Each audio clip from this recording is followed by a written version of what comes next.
एक मोठी बातमी आपल्या समोर येते. शरद पवार स्वतः आले नाहीत. निवडणूक अधिकाऱ्यांकडून घरी जाऊन प्रक्रिया पूर्ण. महाराष्ट्राच्या इतिहासातली पहिली घटना.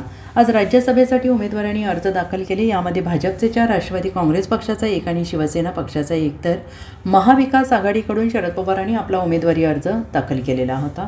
शरद पवार यांनी आज महाविकास आघाडीचा उमेदवार म्हणून राज्यसभेसाठी उमेदवारी अर्ज दाखल केला. मात्र महाराष्ट्रात पहिल्यांदाच प्रत्यक्ष उपस्थित न राहता अशा पद्धतीने शरद पवार यांनी उमेदवारी अर्ज दाखल केला. पशुपतीनाथ विरुद्ध हरिहर प्रसाद सिंग 1968 साली सुप्रीम कोर्टात निवाडा झाला. यावेळी आरोग्यासह कुठल्याही वैध कारणास्तव उमेदवार प्रत्यक्ष उपस्थित नसेल तर संविधानाच्या कलम 84 प्रमाणे विहित नमुन्यात शपथपत्र सादर करणं अनिवार्य असतं. जे रुग्णालयाचे अधीक्षक संजय सरवसे यांनी आज शरद पवार यांच्या निवासस्थानी जाऊन त्यांची शपथ घेतली. त्यानंतर शरद पवारांचे प्रास्तावक जयंत पाटील यांनी सदर अर्ज विधिमंडळात नेऊन निवडणूक अधिकारी यांना सादर केला.